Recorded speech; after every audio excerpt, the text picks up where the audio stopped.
तेल और पेट्रोलियम के खोज से पहले लोग ऊर्जा के लिए बहुत कम स्रोतों पर निर्भर रहते थे।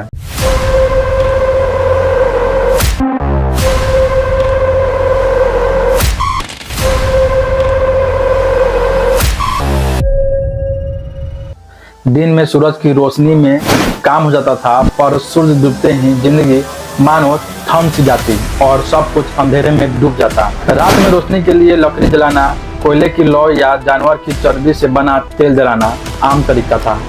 यह रोशनी के साधन महंगे पड़ते थे और तेजी से बुझ भी जाते थे। 17वीं शताब्दी से 19वीं शताब्दी की शुरुआत तक यूरोप और अमेरिका में व्हेल ऑयल यानी तिमी का तेल सबसे मूल्यवान ईंधन माना जाता था।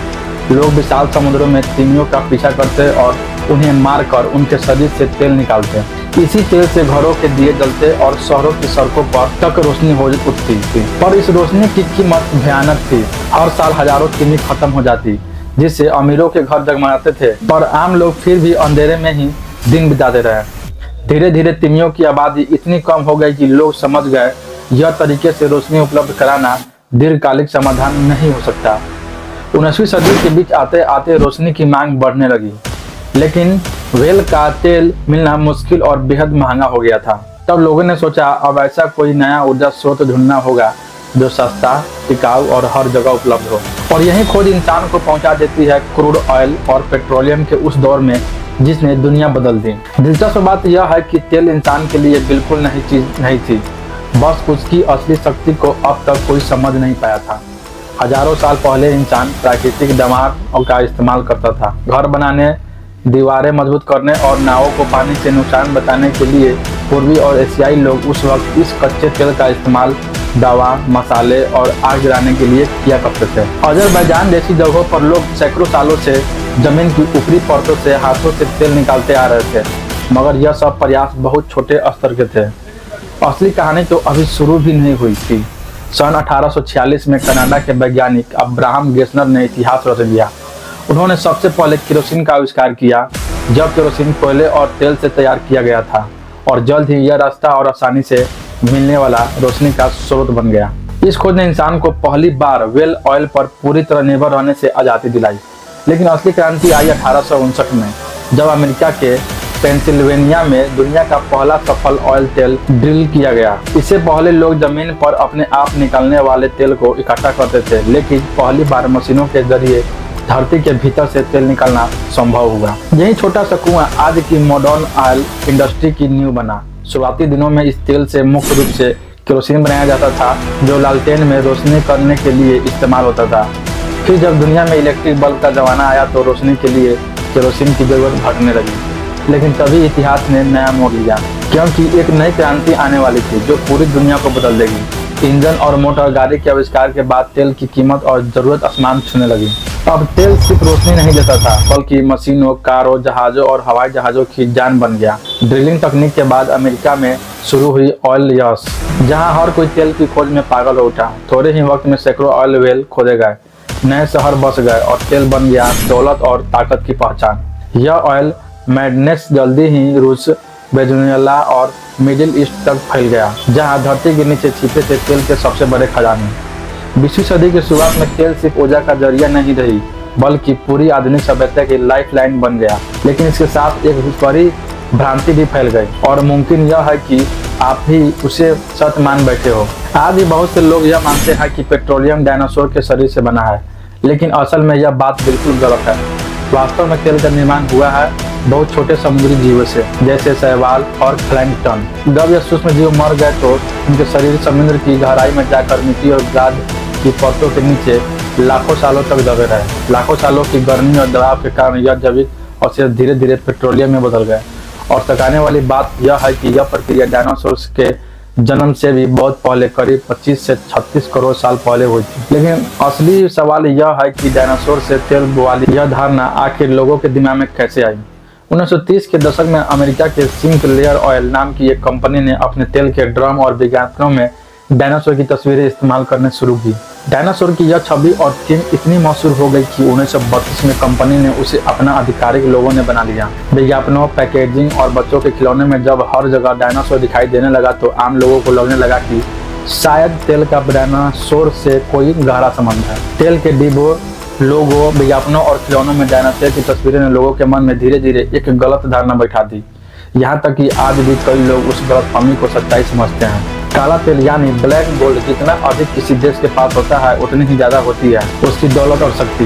तेल की मांग और कीमत इतनी ऊंची है कि हर महीने दुनिया के अलग अलग देशों में सैकड़ों नए कुएं खोदे जाते हैं।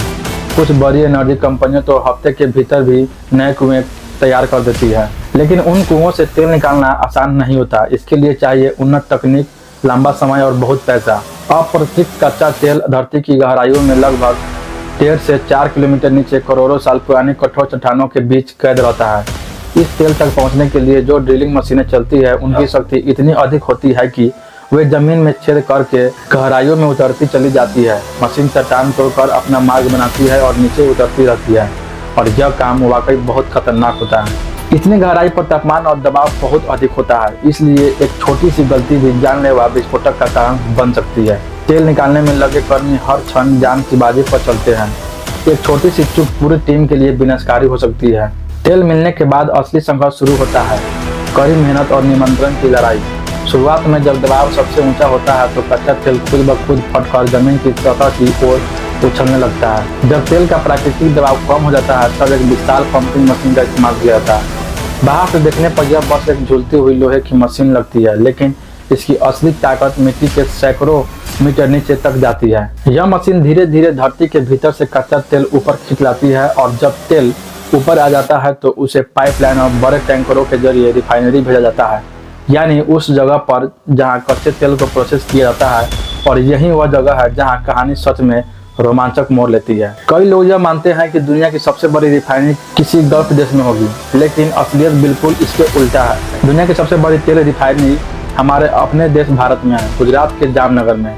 इस अद्भुत जगह का नाम है रिलायंस इंडस्ट्रीज की जामनगर रिफाइनरी। अगर एक लाइन में कहे तो हर दिन यहाँ 1.2 मिलियन बैरल से भी ज्यादा कच्चा तेल प्रोसेस किया जाता है। 7500 एकड़ में फैला यह इलाका इतना विशाल है कि यहाँ की बिल्डिंग, पाइपलाइन और टैंक देखकर ऐसा लगता है जैसे कोई मिनी सिटी खड़ी है। इस रिफाइनरी से तैयार पेट्रोल, डीजल, केरोसिन और डामर जैसी चीजें में 100 से भी ज्यादा देशों में भेजी जाती है। अब जानते हैं कि कच्चे तेल को रिफाइन करने के बाद कैसे हमें अलग अलग पेट्रोलियम प्रोडक्ट्स मिलते हैं। जमीन से निकला कच्चा तेल गाढ़ा, काला और तीखी गंध वाला होता है। इस रूप में यह सीधे उपयोग के लायक नहीं होता। रिफाइनिंग के दौरान तेल के अलग अलग घटकों को अलग अलग किया जाता है, जिससे पेट्रोल, डीजल और केरोसिन जैसे ईंधन तैयार होते हैं, जो आज के जीवन में बेहद जरूरी है। इन महंगे ईंधनों की वजह से कच्चे तेल को ब्लैक गोल्ड यानी काला सोना कहा जाता है। कच्चे तेल में विभिन्न आकार और वजन के हाइड्रोकार्बनिक होते हैं, इसलिए इन्हें अलग अलग करना जरूरी होता है। इन अंतर को पहचान कर उन्हें अलग करने की प्रक्रिया को फ्रैक्शनल डिस्टिलेशन या विभाज्य आसावन कहा जाता है। अंत में कच्चे तेल को एक ऊंची स्तंभ जैसी टंकी में डाला जाता है, इसे फ्रैक्शनल डिस्टिलेशन कॉलम कहा जाता है। जब तेल को लगभग 350 से 400 डिग्री सेल्सियस तक गर्म किया जाता है तब इसके घटक अलग अलग तापमान पर भाप में बदलकर ऊपर उठते हैं और अलग अलग स्तरों पर जमा हो जाते हैं। और जब भाप टावर के अंदर ऊपर की ओर बढ़ती है तो जब विभिन्न ऊंचाइयों पर ठंडी होकर अलग अलग स्तरों पर जमा हो जाती है। यही वो पल है जब साधारण दिखने वाला काला तरल जो बेकार लगता है हमारे जीवन के लिए सबसे महत्वपूर्ण ईंधन में परिवर्तित हो जाता है। अब जरा सोचिए कंडेंसेशन में वास्तव में क्या होता है। एक उदाहरण लीजिए, नमक मिले हुए पानी से भरा गिलास। सिर्फ देखने पर यह समझना कठिन होता है कि नमक और पानी को अलग कैसे किया जाए, लेकिन जैसे ही पानी को गर्म किया जाता है सब कुछ बदल जाता है और अंतर साफ साफ दिखाई देने लगता है। पानी के उबाल बिंदु 100 डिग्री सेल्सियस होता है, जबकि नमक के लिए यह तापमान उससे कई ज्यादा होता है। इसलिए सबसे पहले पानी भाप में बदलकर ऊपर उठ जाता है, जबकि नमक नीचे रह जाता है। जब यह भाप किसी ठंडी सतह से टकराती है तो यह छोटे छोटे पानी की बूंदों में बदलकर अलग अलग बर्तन में इकट्ठा हो जाती है। नतीजा यह है कि एक तरफ नमक रह जाता है और दूसरी तरफ हमें शुद्ध पानी मिलता है। इस पूरी प्रक्रिया को संघनन या कंडेंसेशन कहा जाता है। भाप को ठंडा करके फिर से तरल रूप में बदलने की प्रक्रिया। इसी तरह कच्चे तेल को विभाजित किया जाता है। भारी तत्व एक जगह जमते हैं, हल्के तत्व ऊपर के स्तर पर, और यहीं से वो ईंधन बनते हैं जो हमारी रोजमर्रा की जिंदगी चलाते हैं।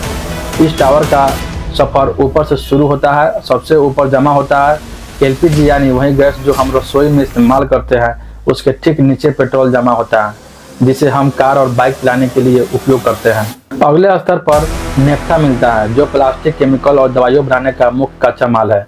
और नीचे केरोसिन और एटीएफ होते हैं, जो विमान टरबाइन ईंधन के रूप में उपयोग होता है। उससे और नीचे डीजल है, जो भारी वाहनों जैसे ट्रक, बस और ट्रेन आदि चलाते हैं। और भी नीचे लुब्रिकेटिंग तेल होता है, मोटा तेल जो इंजन के हिस्सों को चिकना रखता है। फिर नीचे फ्यूल ऑयल आता है, जो बड़ी फैक्ट्री और जहाज़ों में बर्न किया जाता है। सबसे नीचे स्तर पर असफाल्ट डामर मिलता है, सड़क बनाने की काली परत पर। यह सब खत्म नहीं है, रिफाइनिंग में सल्फर और हाइड्रोजन जैसे उत्पाद भी बनते हैं। और हाँ, जो पेट्रोलियम डेली आप स्किन केयर या लैंप में देखते हैं, वह भी कच्चे तेल का ही हिस्सा है। एक बैरल 159 लीटर कच्चे तेल को रिफाइन करने पर पेट्रोलियम ज्यादा उत्पादकों की एक पूरी श्रृंखला बनती है। अनुमान के तौर पर लगभग 72 litre petrol, 34 litre diesel, 14 litre kerosene, शेष भाग लुब्रिकेंट, दामर, प्लास्टिक और विभिन्न रसायनों में परिवर्तित हो जाता है। पेट्रोल बनने के बाद यह लंबी भूमिगत पाइपलाइन को टर्मिनल तक पहुंचाता है। फिर वहां से ट्रक और टैंकर में भरकर आपके नजदीक पेट्रोल पहुंचाया जाता है। रिफाइनरी से विशाल टैंकरों में पेट्रोल भरकर देश के अलग अलग पेट्रोल पंपों तक भेजा जाता है। लेकिन टैंकरों में पेट्रोल भरना उतना सरल काम नहीं है जितना आपके वाहन में पेट्रोल भरना होता है, क्योंकि अगर यहाँ थोड़ी सी भी आग की चिंगारी दी जाए तो पल भर में भयंकर विस्फोट हो सकता है। इसी वजह से सुरक्षा के तौर पर हर पेट्रोल टैंकर को उसके पहले ग्राउंडिंग केबल से जोड़ा जाता है, जिसमें उसमें जमा हुई स्थैतिक बिजली पूरी तरह से खत्म हो जाती है।